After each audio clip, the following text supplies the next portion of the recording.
नमस्कार दोस्तों, आज हम डिस्कस कर रहे हैं आरपीएससी के सेकंड ग्रेड के इंग्लिश के पेपर के बारे में और इंग्लिश के पेपर के सिलेबस के बारे में।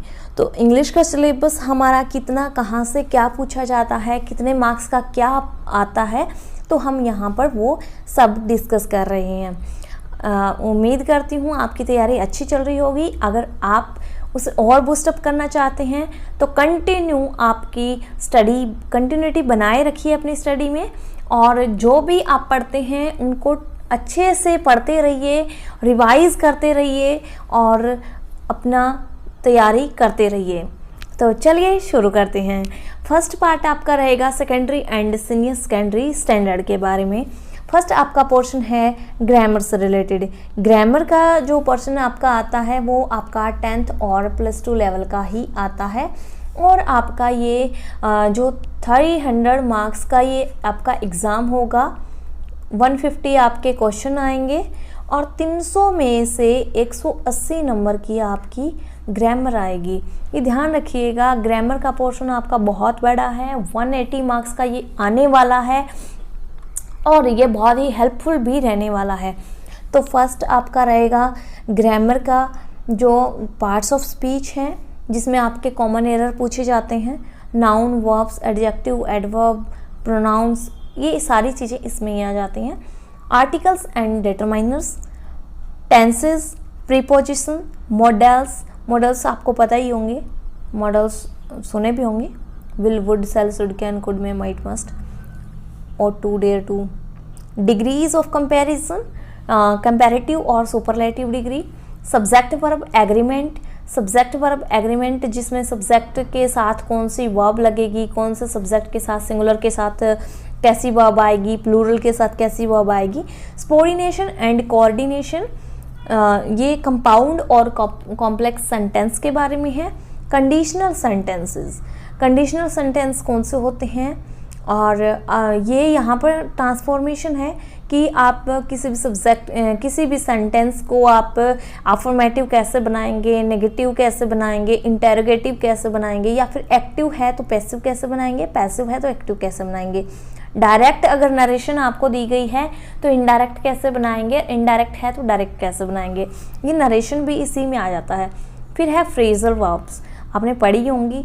Idiomatic, idioms and phrase, idiomatic expressions, words often misspelled. यहाँ पर स्पेलिंग जो पूछी जाती है ना कि इसमें से कौन सा की स्पेलिंग गलत है, या फिर कौन सी की स्पेलिंग सही नहीं है, या फिर कौन से की सही है।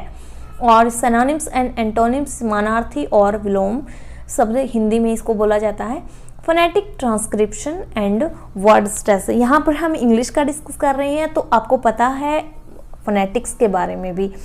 तो ये आपका पोर्शन जो रहेगा वो 90 आपके क्वेश्चन आपके ग्रामर से रहेंगे और 180 मार्क्स की ये ग्रामर रहेगी। फिर आते हैं हम सेकंड पार्ट के ऊपर। सेकंड पार्ट हमारा ग्रेजुएशन लेवल का होगा। ग्रेजुएशन लेवल मतलब जो आपका बीए के अंदर होता है, ठीक है। तो उसमें आपसे क्या पूछा जाएगा, उसमें आपसे ग्रामर भी पूछा जाएगा, ग्रामर का यूज़ भी पूछा जाता है, और इसमें लिटरेचर का भी पोर्शन आपका पूछा जाएगा। तो हम डिस्कस कर लेते हैं सेकंड पार्ट आपका। और जो आपका सेकंड पार्ट है वो आपका कितने मार्क्स का आने वाला है, तो ये आपका जो सेकंड पार्ट है ग्रेजुएशन लेवल का जो है वो 40 यहाँ पर क्वेश्चन पूछे जाएंगे। 80 मार्क्स का ये पोर्शन आपका पूछा जाने वाला है। तो 80 मार्क्स का ये पोर्शन आएगा। ग्रामर, यूज़ और लिटरेचर, इसमें बेसिक सेंटेंस पैटर्न दे दिया है। फ्रेज एनालिसिस, वहाँ पे फ्रेज दी थी, यहाँ पर एनालिसिस दे दिया उसका, यानी कि थोड़ा सा एडवांस लेवल है उससे। क्लॉज एनालिसिस दे दिया है। रीडिंग कॉम्प्रीहेंशन और वो कैब आ गई है क्योंकि यूजेस पूछा है ना, तो यहाँ पर कॉम्प्रीहेंशन और पोइट्री जो अप्रिसिएशन है वो भी आपसे पूछी जा सकती हैं। नेक्स्ट आपका जो लिटरेचर से रिलेटेड रहेगा वो है लिटरेरी फॉर्म्स एंड डिवाइस। जहाँ पर लिटरेचर की बात आ जाए वहाँ लिटरेरी फॉर्म्स, डिवाइस, या फिर लिटरेरी पीरियड्स का आना, या फिर लिटरेरी मोमेंट्स का आना, तो ये सारी चीज़ें आती ही हैं और कुछ राइटर्स आपके मेंशन कर दिए गए हैं। जैसे लिटरेरी फॉर्म्स हैं, फॉर्म्स कैसे ओड क्या होता है, एलेजी क्या होती है, सोनेट क्या होते हैं, एपिक मोक एपिक क्या है, ड्रामेटिक मोनोलॉग क्या है, बैलेड्स क्या है, एलिट्रेशन, हाइपरबोल, ये आपने पढ़े हुए हैं, ऐसी बात नहीं है, बहुत ज़्यादा मुश्किल नहीं है, आप ये कर सकते हैं। 12 टाइप्स के आपकी लिटरेरी फॉर्म्स को यहाँ मेंशन किया गया है, तो आपकी इनमें से ही पूछी जाएगी। नेक्स्ट आपका है मेजर लिटरेरी पीरियड्स। तो मेजर जो लिटरेरी पीरियड्स है 8 यहाँ पर मेजर लिटरेरी पीरियड्स दे दिए गए हैं। रेनेसा है, मेटाफिजिकल है, जैकोबियन है, नियोक्लासिकल, रोमांटिक, विक्टोरियन, मॉडर्न और पोस्ट मॉडर्न। यहाँ पे क्या है, जो भी लिटरेचर में मेजर पीरियड्स रहा है, लिटरेरी पीरियड्स, जिस टाइप की वहाँ पर लिटरेचर लिखा गया है उस टाइप में उस पीरियड्स के दौरान वो लिटरेरी पीरियड्स कहलाया। उस टाइम पर जैसे मेटाफिजिकल है तो मेटाफिजिकल जो पोइट्री लिखने वाले जो पोएट्स हैं वो मेटाफिजिकल पोएट कहलाए, ठीक है। तो उन मेटाफिजिकल जो लिटरेरी पीरियड्स है उसमें जो पोएट आए और उनकी कौन सी वर्क्स हैं जो मेटाफिजिक्स को दर्शाते हैं, तो ये भी हमें यहाँ पर पढ़ना पड़ेगा। नेक्स्ट है लिटरेरी मूवमेंट्स कि क्या क्या लिटरेरी मूवमेंट्स हुए। जैसे यहाँ पर रोमांटिक एज है, रोमांटिक एज में रोमांटिसिज्म आया, तो रोमांटिसिज्म एक लिटरेरी मूवमेंट था जो एक पीरियड्स में आया, लिटरेरी पीरियड्स में आया था। तो रोमांटिसिज्म है, गोएदिक है, प्री रेफ्लेटिक है और रियलिज्म है, एग्जिस्टेंशियलिज्म है, स्ट्रीम ऑफ कॉन्शियसनेस है, सिंबोलिज्म। अगर आप लिटरेचर के स्टूडेंट हैं तो ये आप सब जानते ही होंगे। तो 9 प्रकार के आपके लिटरेरी मूवमेंट हैं जो आपको पढ़ने हैं। नेक्स्ट आपके यहाँ पर दे दिया गया है कि इंडियन राइटर्स, यहाँ पर कुछ नाम मेंशन कर दिए गए हैं कि आपको इन राइटर्स को पढ़ना ही पढ़ना है, क्योंकि आपके इसमें से क्वेश्चन पूछे गए भी हैं और आगे भी पूछे जाने वाले हैं। जैसे रविंद्रनाथ टैगोर है, मुल्क राज आनंद है, आर.के. नारायण, सरोजिनी नायडू, बिल्कुल इंडियन राइटर हैं हमारे। और जो रविंद्रनाथ टैगोर है, तोरू दत्त है, निशी मैजिकल है, बहुत ही इनकी है ना कुछ वर्क्स हैं जो बहुत ही इम्पोर्टेंट है।